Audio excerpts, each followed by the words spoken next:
I'm gonna move it a little bit. I put the watermelon in first, which I shouldn't have, but I'm gonna just move it partway in. So these are bigger hands. I can move it up to 4. They're not gonna get out unless there was a big hole. Unless you're always moving it. And then I just take my time. Shh, shh, shh. Come on, chickies. The weight on this one is dependent on how much feed and how much water you have.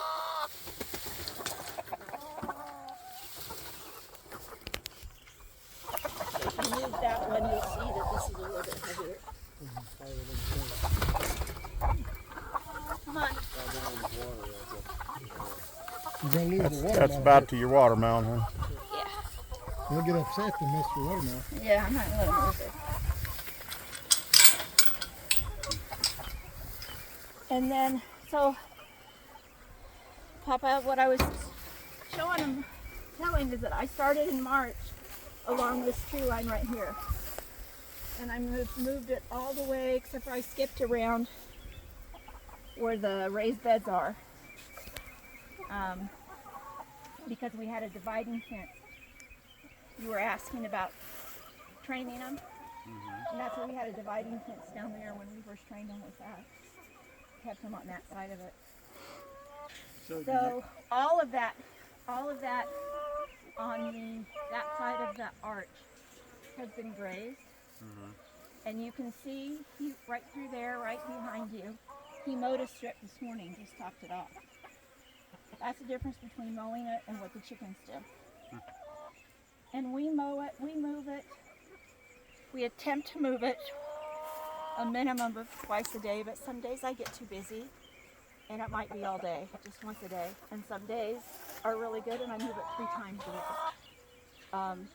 It just depends on your chicken load and your time, what you want to do. And what size and how many hens?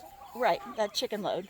How many What hens do you size have is in this? it? This is the 5x10, which is my favorite because it's light enough that I can move it with ease. I usually wait until after I move it to add food and water, but I watered it really full today, so it was a little bit heavier. Oh, it's still only about halfway. And the water could certainly be repositioned back here. Yeah, it could. If Huh? You gotta tell them somewhere to hook it. Well, you could hook it on here if you wanted to move it with the 4-wheeler. what happens when you hook the 4-wheeler on it, Laura?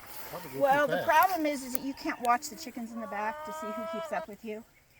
And so moving it by hand, I can see who's keeping up with And the motor keeps them from advancing. Right, because of the And then we noise. did a winch, and you go out to move it and the remote don't work, or so. You ever put the goats in the same area as They were, when they started out over here, nobody seemed to care. they don't chew on the tarp? Yeah. What is that in that feeder anyway? It looks like That's homegrown. That's home ground, our Corn Amish friends. husks and cobs. okay. So it's got a little bit of everything. Ground in it. ear corn. Yeah, and then you put a nutritional packet in it. And, Can you fill it every day, or Twice on the big one.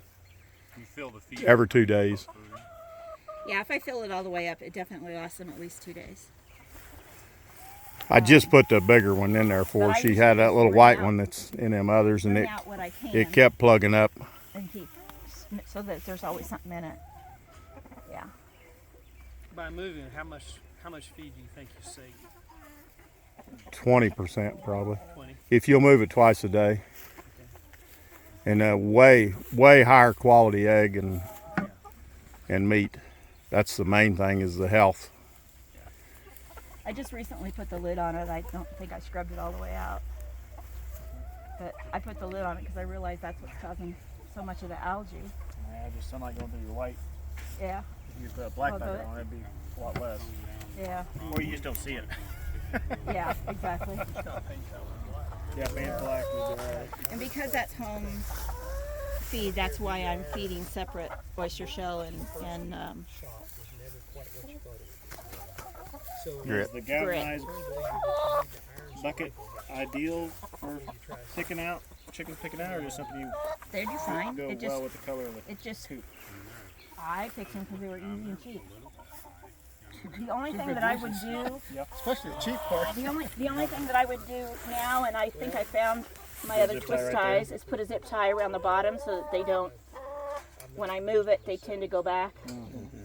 Well, if you, But yeah, it works. They're lightweight, so they don't add a lot of weight. they will. And in fact, if you look in that little one when we go by, there's a little mini one in there that I used when they were babies, when we had them.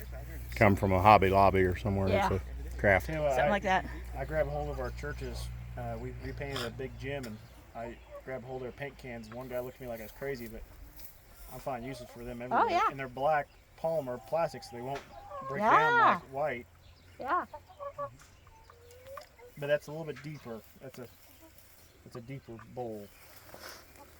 And I switched this. I don't know if you ever realized what I did here, because we did have this tied around here. But after we went to Elizabeth's farm last month, and I saw she had a shelf mounted on hers. And my problem is that, especially when it was open, it's always catching bugs and stuff. I had no way to clean it out without completely taking the whole thing down. So now I can just lift it up and dump it. This still holds it up just fine. I can just lift it up and dump the water if I feel like it's nasty. What kind of water is Yeah. Oh, I just threw that there. Pardon? the watering device? What is that? That's a Plastic. Placion. Plastic. We have Placions and Belmatics, and Yeah. it works off of. It has blast in there and weight, Valve. and as they drink the water out, it raises up, opens a valve, and gravity feeds. That's another. Joe Salton found them things 35 years ago, I guess, and everybody's used them. Low pressure. So don't let them knock the shitty. Yeah, you gotta have 5-pound pressure regulator. Yeah, that's why I use the bucket. So it's just, yeah. Do you have a source of a good pressure regulator?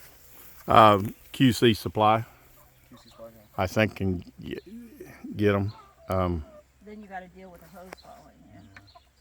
Well, but for my other operation, like Oh, for yours. for the layers, when I have my truck coop, 265 gallon tote, and so when it's full, Green Hills Farm Project Farm Walk 2023 at Natural Grandma Farm. It is about 89 degrees, and it's fine. But I need we've been looking at goats and sheep, and we're going to go eat some grass finished beef and then go look at some grass beef. So sorry, but some of you missed this, so maybe this will make you feel like you're here. Wish you were having this good a day. Natural Grandma.